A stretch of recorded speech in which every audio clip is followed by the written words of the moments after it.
नमस्कार, मैं गौरी भारती सिन्हा। आज मैं जो पढ़ाने वाली हूँ, आप लोग बोलेंगे कि मैं क्या पढ़ाने वाली हूँ। तो चलो मैं जा रही हूँ। यहाँ पर क्या प्रयोग होगा? अच्छा, फिर से मैं एक प्रश्न कर रही हूँ, आप कहाँ जा रहे हो? इसका प्रयोग प्रश्नवाचक। ठीक है, आज मैं पढ़ाने जा रही हूँ विराम चिन्ह। तो विराम चिन्ह का प्रयोग कैसे किया जाता है, कहाँ किया जाता है, यह हम लोग आज सीखेंगे। विराम चिन्ह की परिभाषा है, विरामों को प्रकट करने के लिए हम जिन चिन्हों का प्रयोग करते हैं उन्हें विराम चिन्ह कहते हैं। तो मैं कुछ विराम चिन्ह आप लोगों को दिखाऊंगी और आप लोग बताएंगे कि ये कौन सा विराम चिन्ह है और इसका प्रयोग कैसे किया जाता है। ये कौन सा विराम चिन्ह है?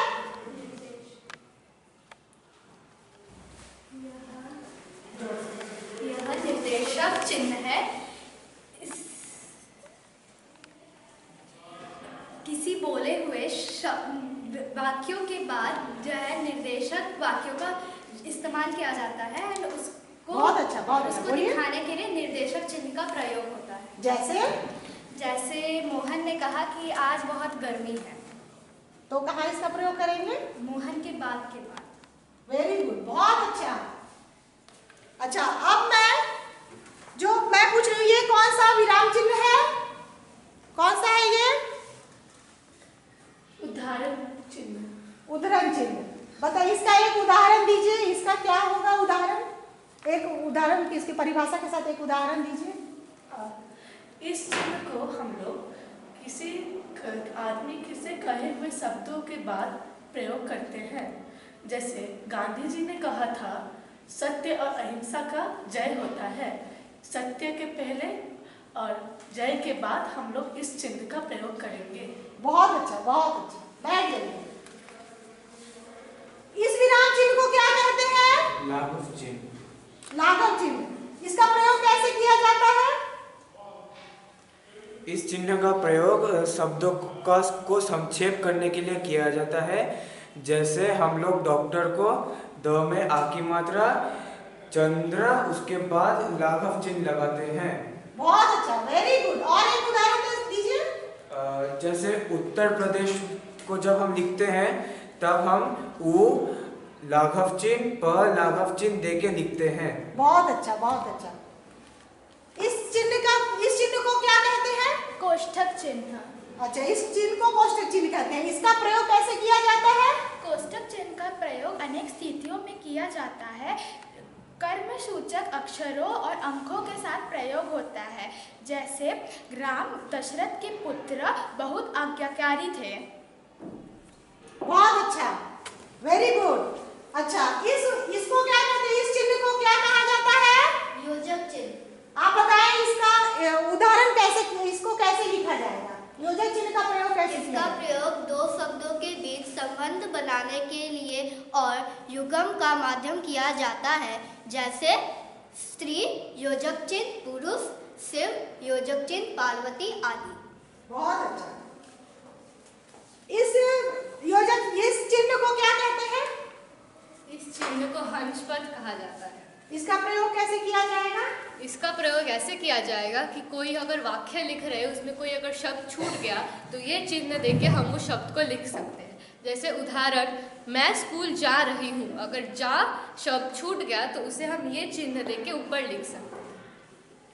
बहुत अच्छा, बहुत अच्छा। आप इसका एक प्रयोग और करके बताइए। अगर मैं एक वाक्य लिखती हूँ कि मैं अभी पढ़ रही हूँ, तो पढ़ शब्द अगर छूट गया तो मैं ये चिन्ह देके उसे लिख सकती हूँ, ऊपर या नीचे लिख सकते। बहुत अच्छा, बहुत अच्छा। आप लोग सबको ये समझ में आया कि कैसे इसका प्रयोग होगा हंसपद या त्रुटिपूर्ण का? समझ में आ रहा है ना? बहुत अच्छा।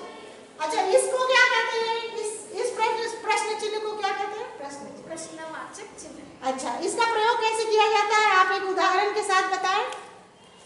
प्रश्न सूचक, ये वाक्यों के अंत में प्रश्नवाचक चिन्ह लगाया जाता है। जैसे कि वो मेरे घर कब आएगी, तो उसके बाद अंत में प्रश्न। और एक उदाहरण दीजिए। एक उदाहरण और दीजिए। रहे हो, तुम है ना? कहाँ जा रहे हो, तो उसके अंत में ये प्रश्नवाचक जब मैं कोई भी प्रश्न करूंगी, चाहे आप लोग जो भी किसी से प्रश्न करते हैं, तो यहाँ पर उसका प्रश्न किया प्रश्न अंत में उसका प्रश्न चिन्ह लगता है ना, प्रश्न सूचक चिन्ह लगता है। आप कोई और एक उदाहरण कोई दे सकते हैं इसका? प्रश्न चिन्ह कैसे लगेगा बताइए? आपका नाम क्या है? आपका नाम क्या है? वेरी गुड, बहुत अच्छा। और कौन बताएगा?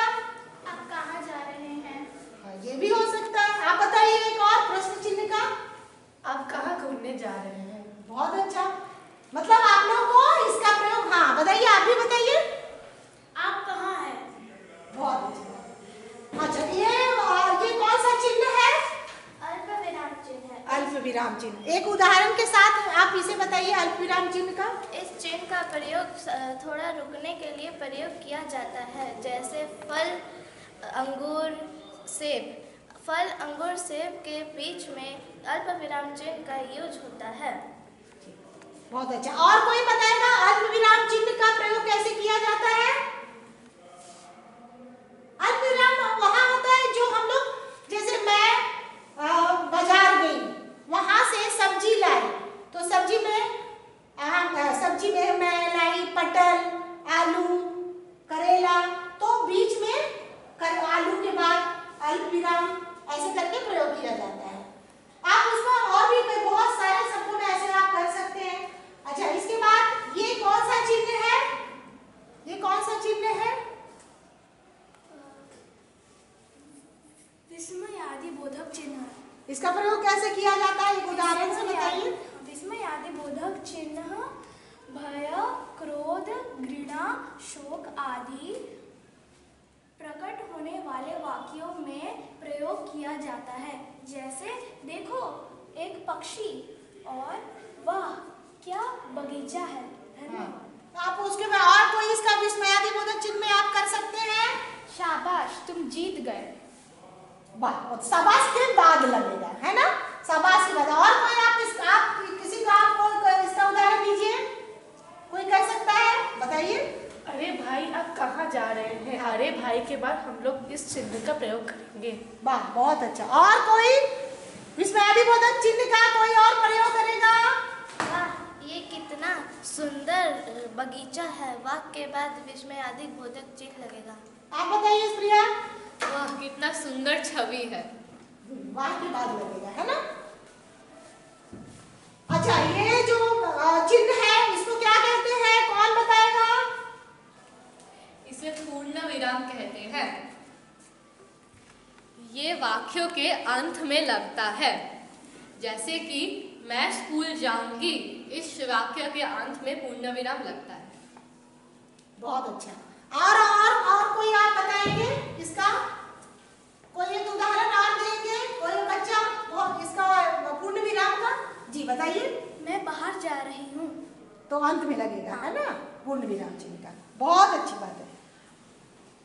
ये विराम चिन्ह का प्रयोग कौन करके बताएंगे? इसको क्या कहते हैं? उद्धरण चिन्ह। उद्धरण चिन्ह का एक उदाहरण दीजिए, वाक्य में प्रयोग कीजिए। रामायण को वाल्मीकि ने लिखा था, इसमें रामायण में उद्धरण चिन्ह लगेगा, और जब किसी विशेष वस्तु, व्यक्ति या पुस्तक के जो हम लिखेंगे तब हम यह चिन्ह को इस्तेमाल करेंगे। बहुत अच्छी बात है। अच्छा, अब मुझे जहाँ तक लगता है कि आप लोग बहुत अच्छे से विराम चिन्ह का प्रयोग सीख गए होंगे। सीख गए? तो मैं इसके एक प्रतियोगिता करूंगी। मैं 10 प्रश्न पूछूंगी, आप लोग उसका उत्तर दीजिएगा, ठीक है? मैं प्रश्न टाटा एज में करवा रही हूँ, जो यहाँ पर मैं पूछूंगी, आप लोग यहाँ इसमें हर कुछ बताया जाता है, और अगर चाहूँ तो यहाँ पर आंसर भी देख सकती हूँ। टाटा एज में यहाँ पर पूरे बहुत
लगी, मैं आज स्कूल से जल्दी आ जाता, किंतु तो यहाँ पर अंदर क्या है? विराम चिन्ह का। कहीं पूर्ण विराम है, कहीं अल्प विराम है, और कहीं अर्ध विराम है। आप कौन बताएंगे यहाँ पर कौन सा होगा? बताइए।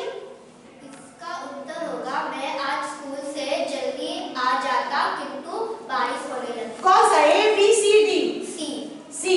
ओके, मैं आंसर शो करती हूँ, सी। आपने सही जवाब दिया, बैठ जाइए। नंबर 7 में मैं जाती हूँ। 7 में आपके पिताजी क्या काम करते हैं? यहाँ पर कौन सा विराम चिन्ह लगेगा? कौन बताएंगे? प्रश्नवाचक चिन्ह। ठीक है, मैं आंसर शो करती हूँ। प्रश्नवाचक चिन्ह, प्रश्नवाचक चिन्ह यहाँ पर लगेगा। आपने सही जवाब दिया। फिर मैं 8 नंबर प्रश्न में आती हूँ। अरे भाई, तुम बैठे बैठे क्यों रो रहे हो? यहाँ पर कौन सा विराम चिन्ह लगेगा? बताइए। यहाँ पर उचित विराम चिन्ह ए है, बी है, सी है या डी है? कौन बोलेंगे? बताइए। इसका सही जवाब है ए। अरे भाई, तुम बड़े बड़े कर क्यों रो रहे हो? बैठे बैठे क्यों रो रहे हो? तो यहाँ पर अरे भाई के बाद विस्मयादिबोधक चिन्ह का प्रयोग होगा। प्रश्न संख्या मैं 9 में जा रही हूँ। रोको मत, जाने दो। इस वाक्य में वक्ता का तात्पर्य रोकने का है, तो अल्प विराम का प्रयोग कहाँ होना चाहिए? बताइए। नंबर ए, रोको के बाद। रोको के बाद। ठीक है, मैं यहाँ पर बताती हूँ कि रोको के बाद नंबर ए आपका सही जवाब है। फिर उसके बाद मैं नंबर 10 में जाती हूँ। तो यहाँ बताया जाए इनमें से किस वाक्य में उचित विराम चिन्ह का प्रयोग किया गया है। यहाँ पर ए, बी, सी, डी एक ही है, लेकिन अलग अलग हर जगह विराम चिन्ह का अलग अलग तरह से प्रयोग किया गया है। बताइए क्या होगा? ऑप्शन डी, गीता एक धार्मिक पुस्तक है। उसका एक मुख्य मित्र है, कर्म करो किंतु फल की इच्छा ना करो। इसमें उचित विराम चिन्ह है। ठीक है, बहुत अच्छा, आपका सही जवाब है। यहाँ पर कर्म करो लेकिन किंतु फल की इच्छा न करो, यहाँ पर जो विराम चिन्ह का प्रयोग किया गया है यह बिल्कुल सही है। तो आज हमने विराम चिन्ह का प्रयोग सीखा। आप लोगों ने विराम चिन्ह का उचित प्रयोग करते हुए उनको कहाँ कहाँ लगाना है विराम चिन्ह आपने सीखा। किसी को कोई अगर कुछ ऐसा हो जो समझ में नहीं आया वो पूछ सकते हैं। सबको समझ में आ गया? जी मैम। ठीक है, धन्यवाद क्लास में। मुझे ऐसा लगता है कि आप लोगों ने बहुत अच्छे से सीख लिया। तो अब जब भी आपके परीक्षा में विराम चिन्ह के प्रति कोई भी प्रश्न आए तो आप लोग सही उसका प्रयोग कर पाए।